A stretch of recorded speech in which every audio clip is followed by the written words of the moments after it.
Pair of tickets to the Virus Tour at the PNC Bank Arts Center on Saturday.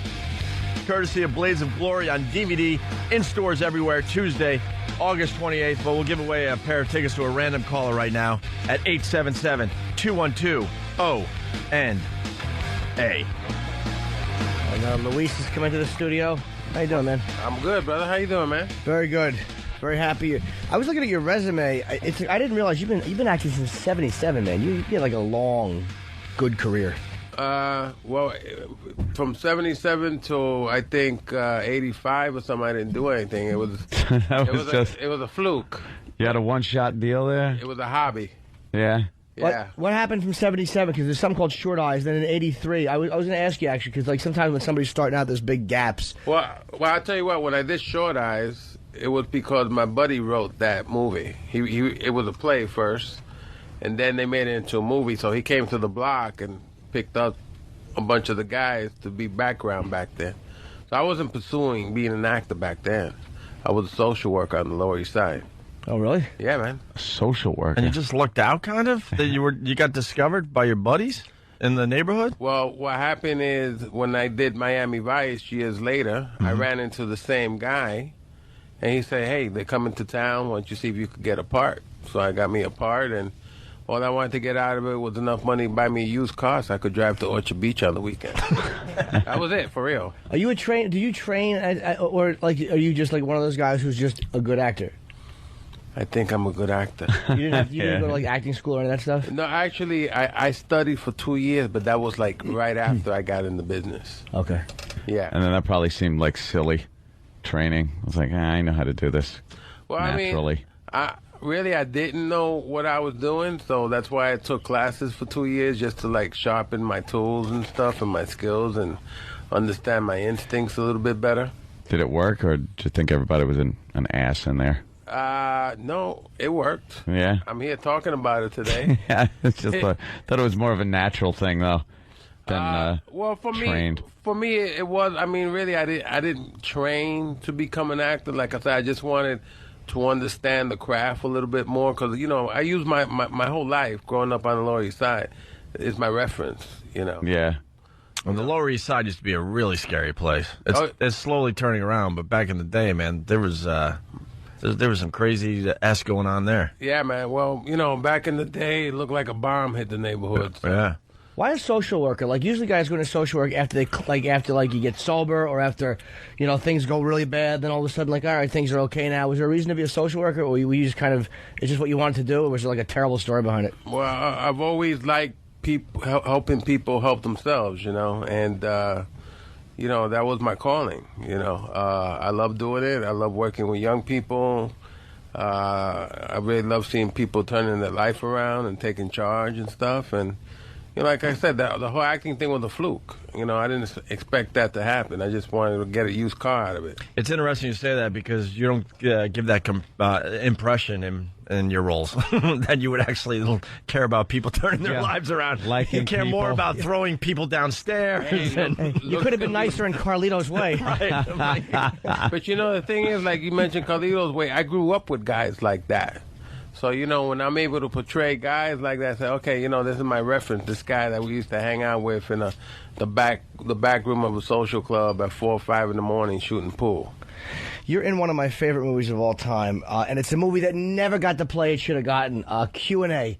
With Nick Nolte. It was directed by Sidney Lumet. It's an amazing film. Nick Nolte is this like really weird homoerotic like rogue lieutenant who likes trannies. It's just the greatest bad cop story ever. Timothy Hutton, a little dull, but I mean the rest of it was a great movie, and you were great. You plays one of the detectives. You and Armando Sante had a great scene together. Yeah. That movie never got the play it should have gotten, but I've been a fan since way back in, I guess, was it '87 or something like that? Yeah, no, that was a great movie. Actually, it was written by the same guy that wrote Carlito's Way, Edwin Torres. Oh, really? He wrote Q&A and Carlito's Way. Was that Sidney Lumet's daughter that played? And I know this is kind of weird for people who haven't seen the movie, but there's Sidney Lumet's daughter, I think, plays the role. Yeah, Jenny. Yeah, she's a kind of a new actress. But like you like when you saw the credit, you're like, well, that's kind of an odd casting, and then you see the credits, and you go, Lumet makes. Now I get it. Yeah, but never any aspiration of being a leading man or anything like that, or. Because you were one of those guys for years was like, oh, that guy. Yeah. Oh, that guy. And then you just start to get your name out there where people now know your name. Well, you know, I mean, I'll tell you what, I'm just happy working. Yeah. You know, I'm happy doing good roles. I'm happy doing good films and stuff like that, and good material comes my way. So I'm just, you know, a happy-go-lucky camper, man. But you are one of those guys. It was like J.T. Walsh or Craig Nelson or a lot of these guys. That everybody, you can't go anywhere. People go, I know you. And then like Frank Vincent too, Raging Bull, you know, Goodfellas, and all of a sudden the name, one role, and all of a sudden the name clicks and everybody knows the name. Yeah. And it's interesting to be walking down the street and somebody goes, "Hey, Louis." And I thought, you know me, I know you. As opposed to, hey, you that guy, right? How was it working with Pacino? Yeah, that guy. Pacino was great to work with, right? Oh man, that was classic working with Al. You know, he's a pro, great team player. It was great working with him. I see. My thing is, I know I always talk about myself, but acting, I act very mildly. I did an audition yesterday for a Dane Cook movie, and Dane's a buddy of mine. And I had to go on tape, you know, because they're casting in Los Angeles, so I had to go on tape and here in New York. I put myself on tape with an awful cast. Casting directors never read with you. They never give you like a real read. It's always like, because they're all failed actors and just awful people. And it was embarrassing. I should have sent a snuff film. It would have had a better shot at landing in this comedy. I was atrocious in that performance. Well, yesterday you were sitting around, and I thought you were talking to yourself. I should have been, and I should have just taped it and then mailed that to Dane. Jimmy was practicing his lines during the show yesterday, during the commercial breaks. Yeah, Mr. Fabersham. It was true. Too bad you weren't practicing today. You know, you would have got some nice advice right here, man. Some tips. He would have helped you out there, Jimmy. I'll give you a tip, man. The best thing is just be yourself. Don't act like somebody you're not. That's the thing. I try to be charming sometimes. He would see me act for 5 minutes and then call the place he used to do social work at and go, I got somebody who, you know, is not going to make it in acting, so if you guys have a spot. And then the hands. See, what do you do with your hands when you're acting? When you're just walking around in life, you never think about, where's my hand? But then the second you get a script and your camera's going, you go, what do I do with my hands? In his case, the hands are around people's necks. Well, that's time, true. So. Or it's one is on a gun. Yeah, you know. Or a knife. He always has something going on with his hands in these movies. Have you ever been in a scene where you're like, where you're acting with somebody, or you're doing a scene or play or whatever it is, and you're like, I can't believe I'm working with this person? I think I do that all the time. Really? Yeah. I pinch myself every day. I pinch myself the fact that I'm here right now. You know, for real. I mean, it's like I said, I stumbled onto this, you know. It wasn't something that I was pursuing. It's just something that happened. And like I said, I've been blessed with the fact that I gotten all these great movies to work on with all these great actors and stuff. How about the chicks? Have there been chicks coming your way since? Have there been chicks coming my way? Yeah, since the. They come my way, man, but for some reason they just don't see me. Oh really? Oh. Yeah, man. You know, I'm not like Mr. GQ. You know what I'm saying? I mean, come on, do you have chicks coming your way? You raise an interesting point. I'm not trying to hurt your feelings. No, it's accurate. Believe me, it's a good example. You know, it is though. Jimmy's charming. Yeah. No, I'm not charming. He charms people. Well, you're despicable lowlife. But you're charming. But when you look at a guy like Nicholson, that's the beauty of being in the business. It's like a guy like Nicholson. Look at him now. There's a great picture of him. You see a picture of him recently. He's on a boat, and he looks pregnant, and he's eating a sub sandwich, and he has like a bunch of models, and you're like, that's what the beauty of being an actor is. No, that's the beauty of having being Jack. Yeah, right. And having all that cash. 70 with a sub in his fat face and a bunch of 10s just sitting around ogling him. Let me tell you, I just ordered a pizza pie, man. I don't think I'm gonna get much play off a pizza pie. No, it's not the same thing. It's not the same thing. Yeah, as no, Jack's on a yacht. You know what I'm saying? How about the new film War? What are you doing in this with Jet Li and who Jason. interviewed also? Jason Statham. We've interviewed him too. Who do you play in War? I play this guy named Benny, who is a double, quadruple undercover agent. Kind of back and forth. Kind of like a very layered kind of guy. Don't know which side you're on? Oh, I know what side I'm on, but you just don't know what side I'm on. Yeah. You know, I run like a real underground fight club and stuff, but that's just my front. You know, yeah. Really suspenseful guy. Huh? They're like holding their breath. Okay, so. Well, how does the movie end? The movie ends was like, okay, I got it now. Oh, it's one of those, who saw that coming? Loose ends up until like the last few minutes. Yeah, it's and like You're trying to figure it out, why is this guy doing it? What's his purpose? And, oh, snap. So like your shirt. I've been sitting here trying to figure it out. There you go, baby. And I don't get... It's an I Love New York shirt, but instead of the heart being there with the I Love New York, it's you. It's me, baby. Louis loves New York. But isn't that the I? The I? Yeah, isn't the I... The letter I would be you. I, Louis... Love. There's like a lot of love in the Louis, New York. Yeah. It should be Louis, Heart, and Y.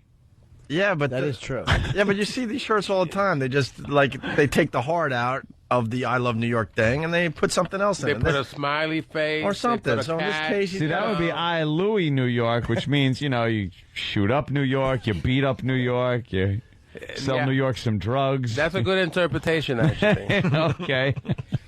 You know, one of my favorite Louis Guzmán moments was in Boogie Nights, where you just try to convince them that you're built for pornography. That's the greatest thing. Is that it's just like that's the type of asses that hang around pornography, are these guys that just kind of know the porn people. Dude. They try to convince them they belong in Dude, them. I met Ron Jeremy. I said, I can't believe that. That pop belly guy Yeah. getting all that play. I must be doing something. Yeah, well, Jimmy met him, too. Yeah. Jimmy. Well, Oh, yeah. no, he's got to tell you the story now. He had a threesome with Get Ron out. Jeremy, Yeah, me and Ron, the yeah. same girl. It was I hosted the Porn Awards in 2004, and at the end of the night, I went up to my friend's room, and Ron was, let's just say that Ron and I connected. We kind of just looked at each other. You couldn't see the girl anymore, but we could look at each other's eyes. Basically, they could have played cards on her. Wow. Yeah. You know. Yeah, and there's a definite difference between Ron and me. Now, let me ask you, which end were you working on? Let's see. I could look right down and see her eyes. Oh, okay. Ron was handling all the heavy lifting. Okay. Heavy lifting, yeah. What was I gonna do? You know what I mean? She toyed with me. She's like, "Oh yeah, it's good to see you too, still." But she just did this. There you go. You get some play. Yeah, but that was just because I walked into the right place at the right time. That had nothing to do with being Jim Norton or being me. That was just lucky. My friend hooked me up. Lucky and go for it. Yeah, Ron shares. He's like, "Hey, come on," and I had a suit on, and I did. Nice. Jimmy's downplaying it. He's got a beautiful girlfriend. Oh, really? Who's very, very funny and, yeah, she's and loves cool. him to death. But before that, Jimmy, he would pay for it. Yeah, Really? yeah. Oh, a lot of yeah. money spent. Yeah, he's got a book that Did you write talks it all off about on your taxes, bro? I would. You know what? I've actually wondered if I could write prostitution, escort service, and stuff like that off, because I am technically using it in my act. I'm a comic, so I talk Sure. about it. So maybe it's some kind of a loophole. Hey. Also in Traffic, by the way, which I loved, one of the most disturbing scenes ever. That was with that's the one with the girl laying back and the drug dealer on top of Oh, her. yeah. Oh, yeah. He's right at the door, and he's that close to finding his daughter, but he didn't find her. Yeah, she At that point. they don't come to the door, and the black drug dealer's on top of her, just Oh, yeah, man. railing away. Yeah, that was Yeah, that was really. What was Sexy. disturbing about that? It was like you could see your daughter doing that, but I could also see myself having drugs and getting a girl to have sex with me. There was a conflict. Jimmy had a little conflict. Yeah, it was really Over that scene. Like that's got to be awful. Your only daughter is giving herself up like that just to get high, and Yeah, well, unfortunately, that happens nowadays, dude. yeah. I mean, it is. It's bad, I guess, but I guess I've capitalized. It was a good movie, man. That was a great movie. Yeah, That yeah. was a great. You've been in a lot of great films, man. You're very. You're one of those guys like Frank Vincent. You just pop up in all these classic movies. He's pretty much been in every film made in the last 12 years. Yeah, somewhere. Yeah. You've been in them all. Oz, too, was very good. That was a very popular show. Oh, yeah, no, I love doing that. We had a great bunch of guys, Yeah. Tom Fontana wrote a great show with his team of writers, and it was great to work on. The only bad part was I think they knew it was ending, and so they tried to wrap a lot of things up in the last season. And it was like, wait a minute, this is going by pretty quickly.